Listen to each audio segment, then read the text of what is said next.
Hi guys, ito na po pala yung part 2 sa paggawa ko ng mga ingredients sa halo-halo. So yan guys, na pressure cooker ko na nga po yung beans. For 10 minutes ko nga po pala siyang niluto. Tililipat ko naman po siya sa kawali dahil lulutuin pa ulit natin to. Gagawin nating minatamis.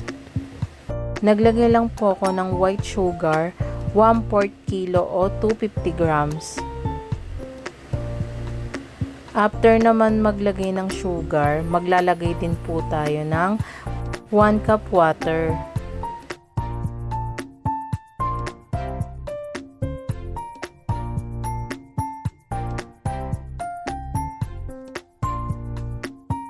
Sinalang ko lang po siya guys in medium heat. At papakuluan ko lang po ito ng saglit hanggang sa mag-caramelize na yung syrup ng ating beans.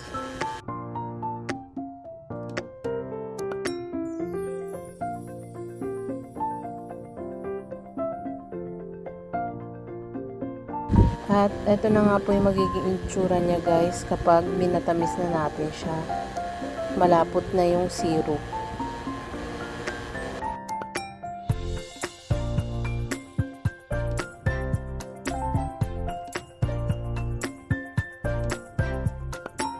At ito na nga po pala guys yung itsura ng ating beans kapag naluto na.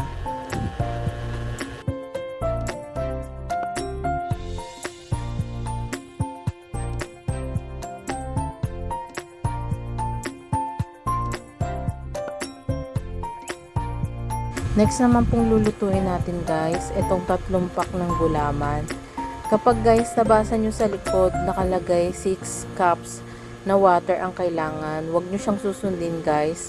Kasi kapag sinunod nyo siya, magiging malabnaw yung gulaman na magagawa nyo.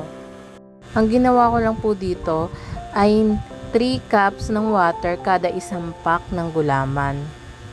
Ang kakailanganin po natin dito ay 9 cups ng water dahil 3 pack po ng gulaman yung ginamit po natin. Nag-add lang ako guys ng 1/4 cup ng sugar. Imimix lang po natin to guys hanggang sa mawala na yung buo-buo dun sa gulaman bago natin siya isalang sa kalan. At pagkasalang ng ating gulaman guys, malalaman nating luto siya kapag kumulo na po. Tapos, dun lang natin papatayin yung apoy. At pwede na po yun. Pagkatapos nga po maluto ng gulaman, sinalin ko lang po siya sa isang lalagyan. At nung nawala na nga yung init niya guys, nagbuo din agad yung gulaman. Kaya in-slice ko na siya agad guys.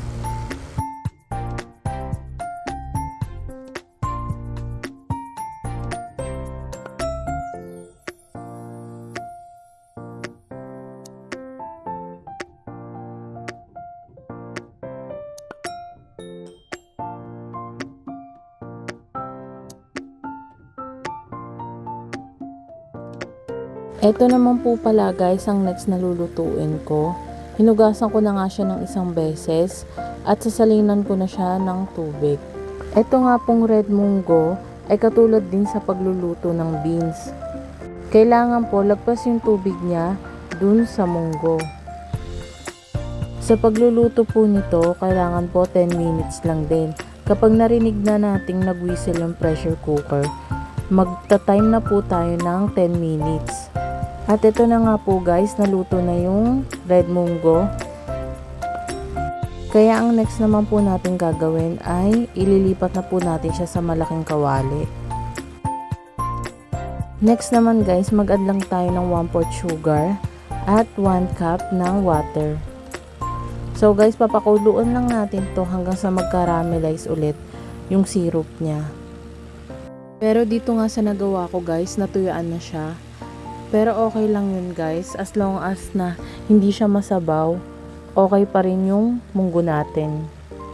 So ayan lang guys yung kinalabasan sa munggo natin. Next naman pong lulutuin ko guys ay itong langka. 3 kilo po pala itong langka at hinimay-himay ko lang po siya. Pagkatapos po nun, nag-add naman ako ng 6 cup of water sa 3 kilong langka.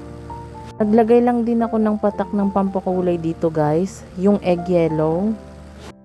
Kuluan lang po natin to guys ng 15 minutes hanggang sa maluto na po yung langka.